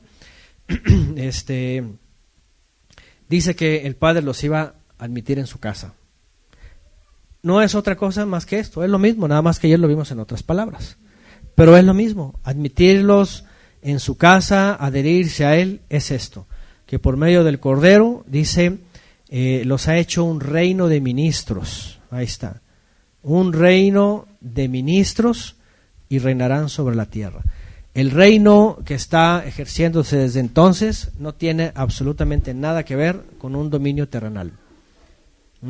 Con un trono terrenal, no tiene que ver con un rey, no tiene que ver con una corona física, no tiene que ver con ni Constantino, ni con nada que se pueda asemejar en la tierra. Y ese es otro gran problema de toda esta gente que trae ahí estigmatizado el asunto del reino terrenal, que a fuerzas quieren ver a un rey con una vara azotando en la espalda, ¿verdad?, a los que no quieran obedecer, ¿no? Imperialista, ¿no? Totalmente. Sí, o sea, quieren ver con su ejército, que domina, que destruye, que somete, que un imperialista, pues básicamente, un Alejandro el Magno lo quieren ver ahí dominando sobre la tierra, ¿no? Absolutamente nada que ver. Aquí está muy claro, hacerlos un reino de ministros es reinar sobre la tierra. Cualquiera que entra a este reino de ministros es parte de lo mismo a través de Yeshua.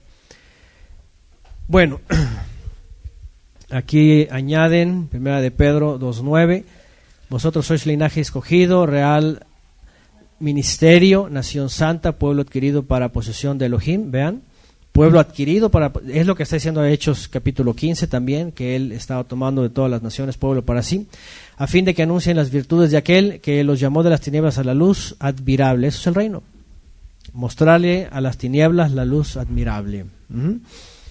Éxodo 19:6, ahí ya está marcado desde el principio, seréis un reino de ministros, cosa que no hicieron obviamente por los terrenales.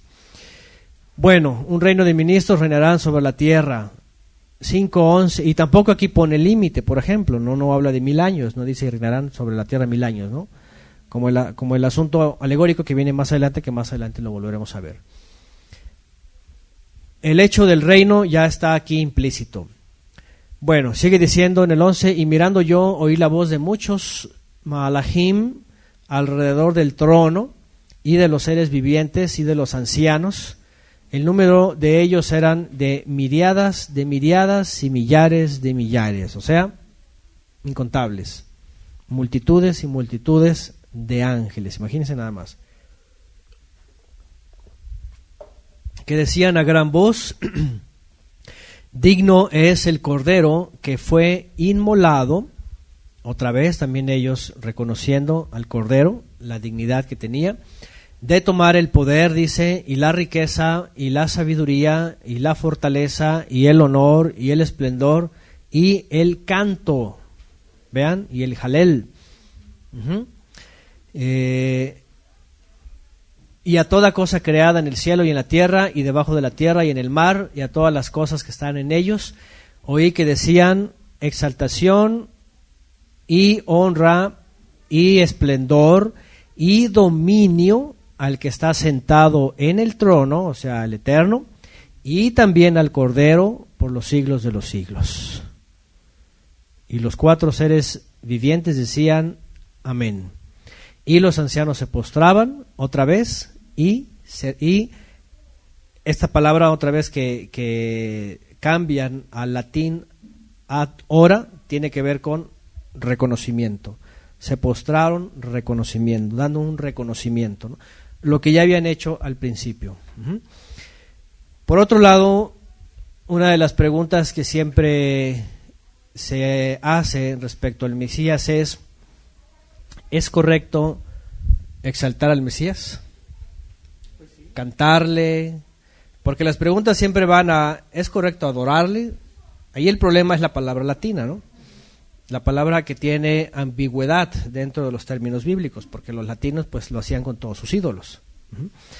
Pero la pregunta ¿es correcto exaltarle, servirle como al Todopoderoso de la misma forma? ¿O solo para él es el reconocimiento?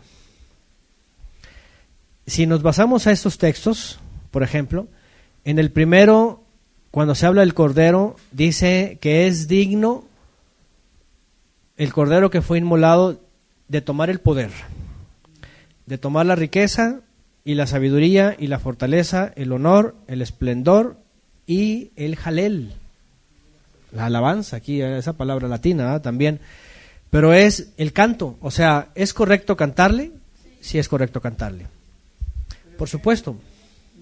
Yo lo veo como muy parecido a lo de los reyes, porque el Eterno es el Eterno, los reyes reinan.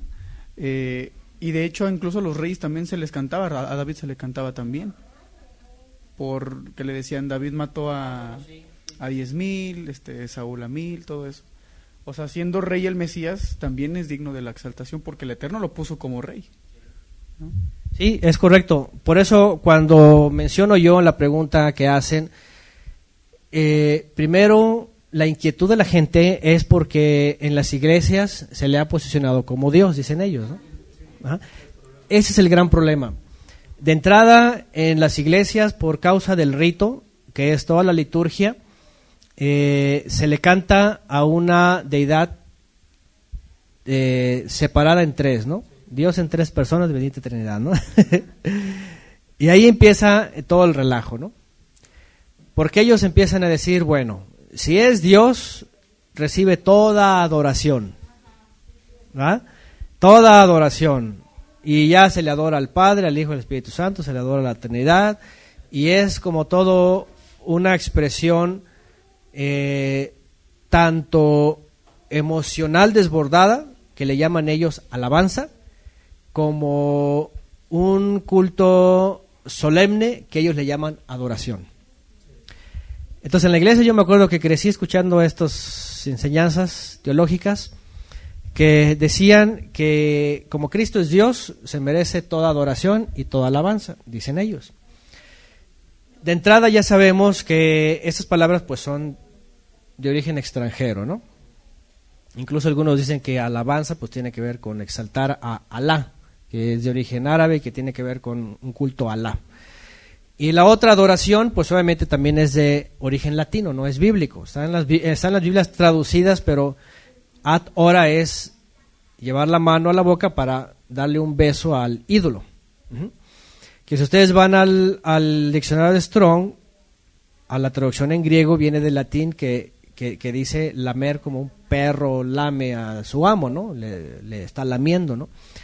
Entonces, de entrada lo que tenemos que hacer otra vez es, vamos a poner las cosas en orden.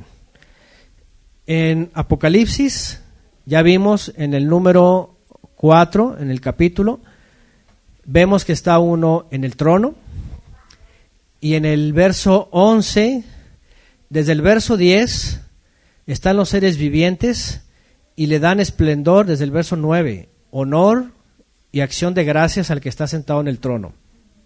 Al que vive por lo... Fíjense las diferencias de las palabras.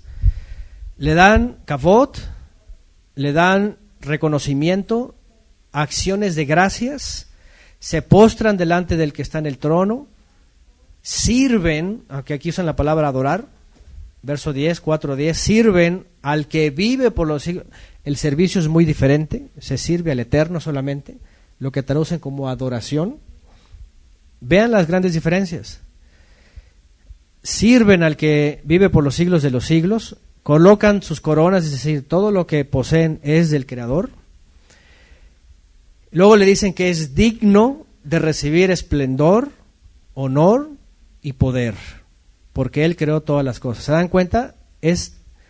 Son todas las expresiones de reconocimiento, de servicio, de exaltación y de honor, primero al Todopoderoso. Sí, o sea, tienen bien marcada la diferencia entre el Creador y el Cordero.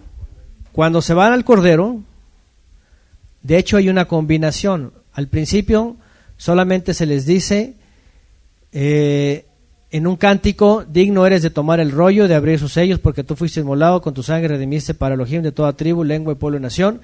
Los has hecho para nuestro Elohim un reino de ministros, reinarán sobre la tierra. Mirándolo yo, dice: oí la voz de muchos ángeles alrededor del trono, y los seres vivientes y los ancianos, número de ellos millares y millares. Digno es el Cordero que fue inmolado de tomar el poder, número 1, porque fue puesto como rey. La riqueza, ¿verdad? Porque también está sobre toda la creación. La sabiduría, la fortaleza, el honor, el esplendor y el jalel.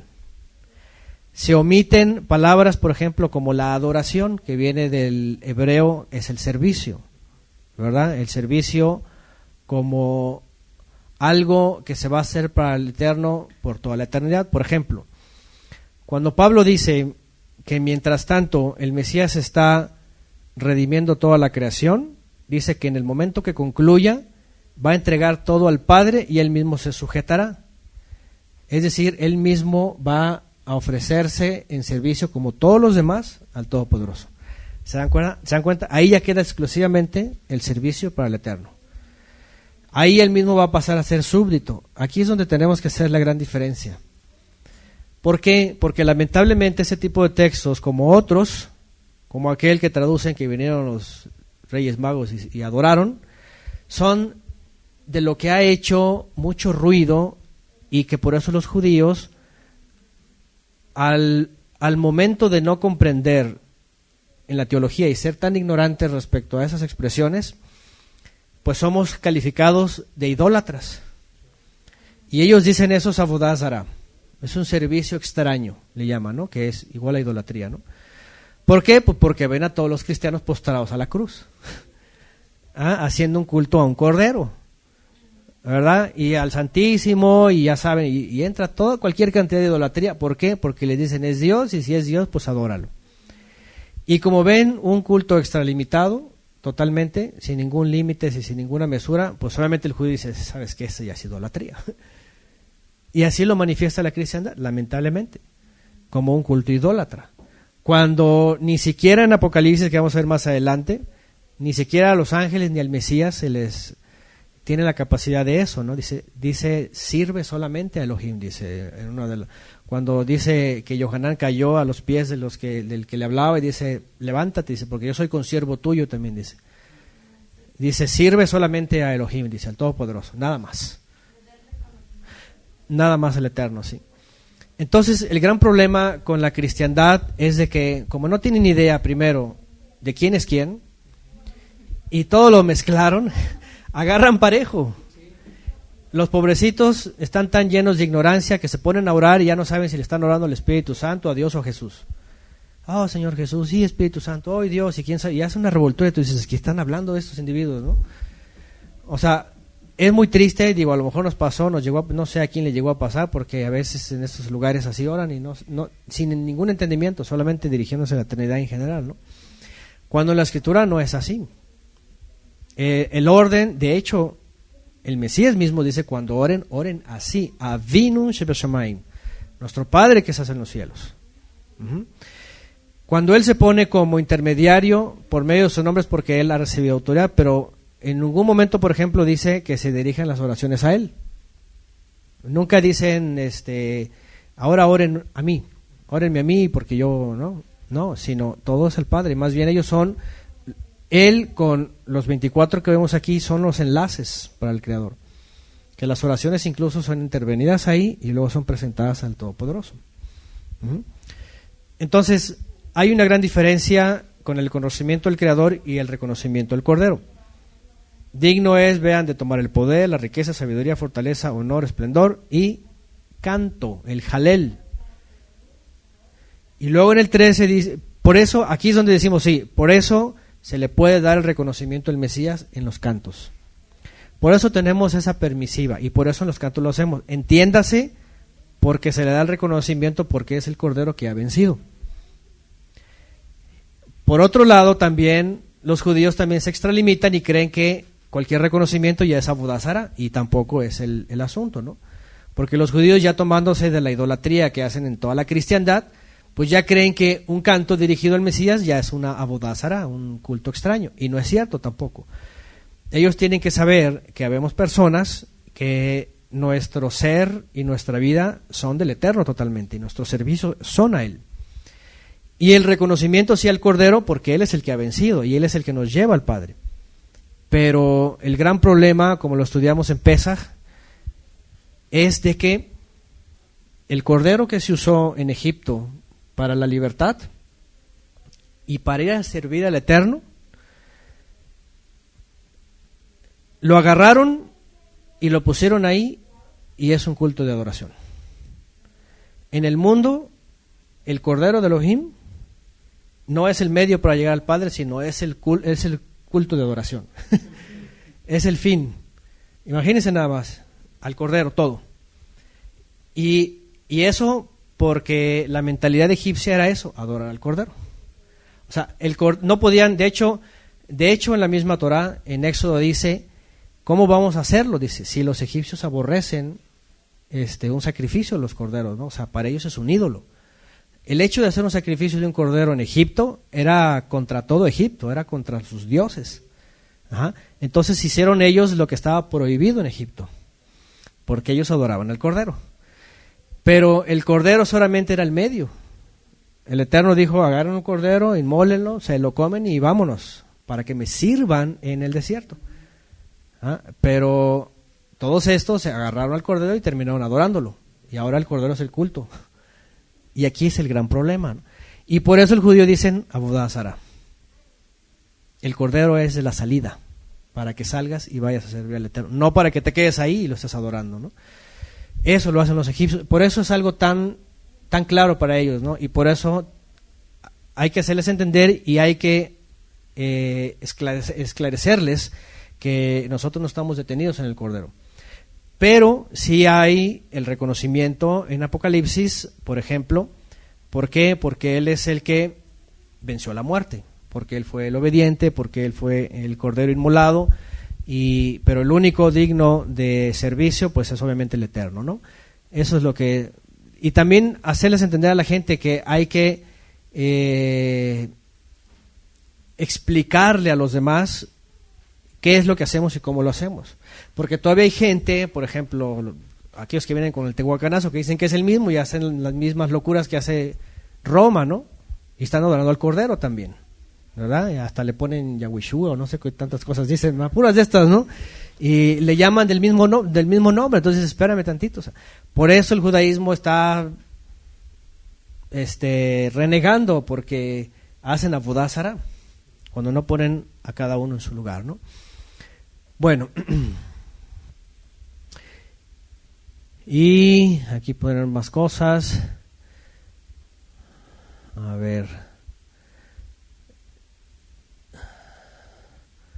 están preguntando aquí textos que ya estudiamos sobre los profetas, por favor consúltenlos.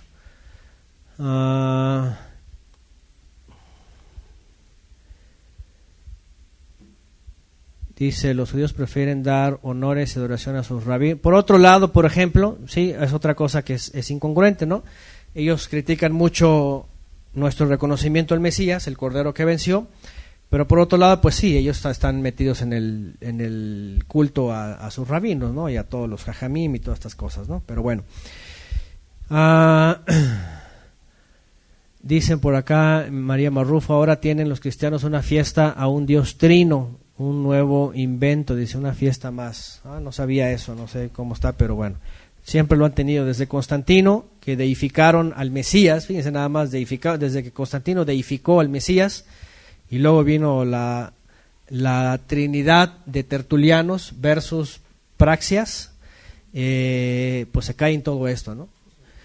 Lamentablemente por eso es un motivo de señalamiento por el judaísmo, ¿no? Estos son unos idólatras, ¿no? Pero no, tienen que saber que una cosa es el servicio exclusivo al Eterno, el reconocimiento de toda nuestra vida, y otro es el Cordero que fue inmolado y que venció.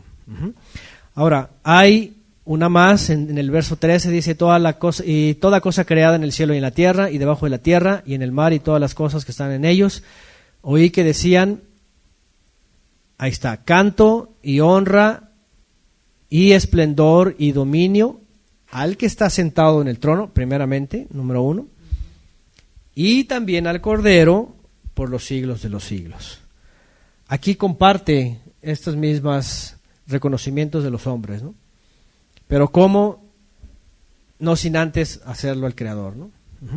Pero vean que otra vez aquí no incluye, por ejemplo, la palabra que traducen como adoración, que en la otra sí se incluyó como adoración, que ya sabemos que es latina, pero que en hebreo siempre está denotando el servicio, la entrega completa de nuestro ser al Creador. En conclusión, podríamos decir, el Creador se merece todo nuestro ser, en todo nuestro servicio y entrega, todo es para Él, pero al Mesías sí se le ha dado la parte de reconocimiento, porque es el Cordero que fue inmolado y venció. Incluso el canto, el honor, dice el reconocimiento, la fortaleza, aquí dice la sabiduría, el poder, la riqueza, esto sí, porque es otra vez es un reconocimiento como rey, como aquel que ha vencido. No así el servicio, la entrega y la dedicación, que es solamente al Todopoderoso, ¿sí? Entonces, pues la gente tiene que entender esto, porque de veras, en la cristiandad es a veces tan engañoso y son tan a veces dificultosos los términos teológicos, que los meten en aprieto y dicen, bueno, es Dios y también se merece adoración y para el Señor, y ya se ponen a orar todo eso sin ningún entendimiento, ¿no? Por otro lado también, ¿no? Que por lo mismo, como ellos lo creen que es Dios, dicen que le quitamos su lugar, ¿no? ¿Verdad? De hecho, el otro día mi esposa dice, no había visto, dice en un comentario, dice, salió una señora ahí toda enojada, molesta, reclamándole a mi esposa en una de sus clases, porque habló del Mesías como un ser celestial. Y que le dijo a mi esposa, ¿qué locura es esta, no? De un ser, ¿cómo? Si es Dios mismo, ¿no? Así como que no lo puedes bajar de estatus, ¿no? Así. claro, no lo puedes bajar a un ciervo, a un cordero que fue inmolado, ¿no? Y que fue incluso lacerado y golpeado por pecadores, ¿no? Entonces se escandalizó porque dijo que es un ser enviado del cielo a la tierra para, pues es el Mesías, ¿no? Y se escandalizó, ¿por qué? Porque tienen en la mente que es Dios y no le puedes llamar ser porque, ay, no, pues ¿cómo es un ser si es un Dios, ¿no? Entonces, estas cosas es por lo mismo, ¿no? La gente tiene la impronta así católica, ¿no? De que ese es Dios hecho hombre, ¿no? Así como, imagínense, murió, ¿no? Un Dios que muere, imagínense, un diosicidio, ¿no? Entonces, todas estas cosas ya entran en la locura, ¿no? Y la gente a veces pues no se da cuenta, cree que está bien y cree que la teología y todo. Pero no, la Escritura eso dice que incluso Yeshua dice que salió del Padre. Él no es el Eterno, Él no existe por siempre. Él emanó del Padre, de hecho es el primogénito, dice.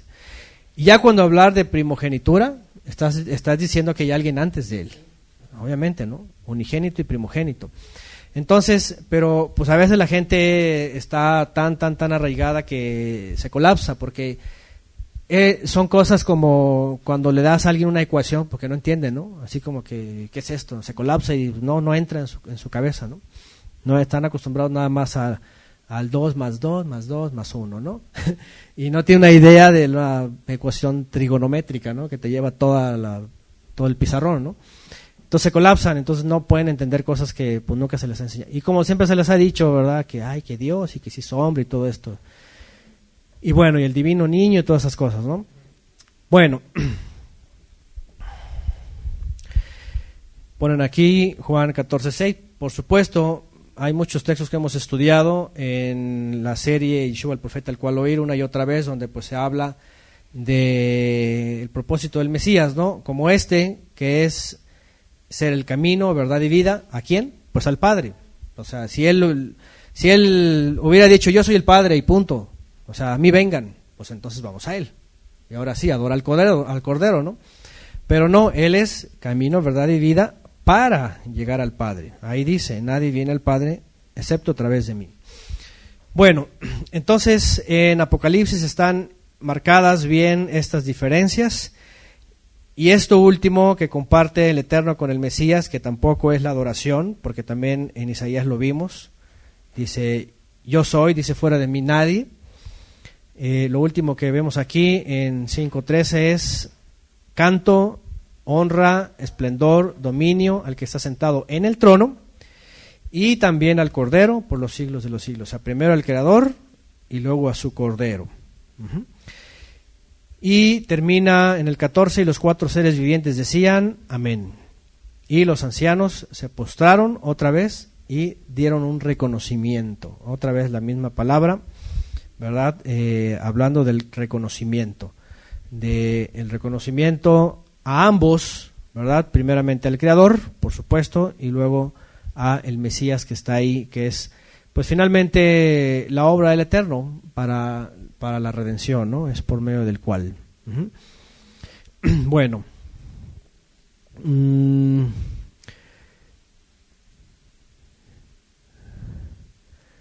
Bueno, aquí están poniendo más textos. Dicen los mesiánicos luego dejan de reconocer a Yeshua y lo minimizan. Por ejemplo, lo que mencionaban hace rato, ¿no?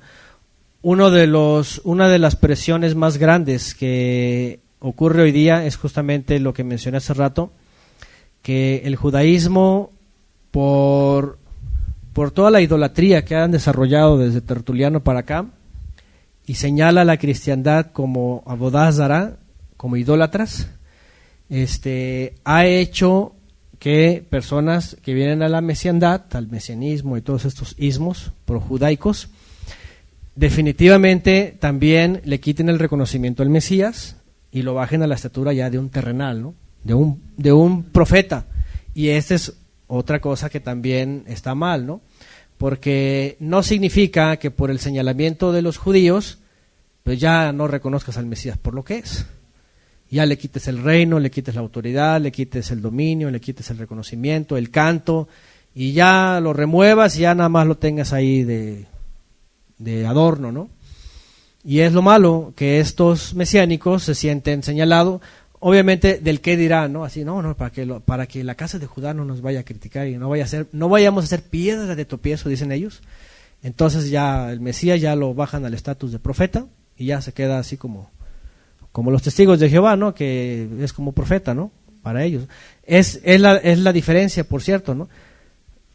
La gran mayoría de los evangélicos lo deifican y los testigos de Jehová lo mandan hasta abajo, a la banca, al estatus de profeta.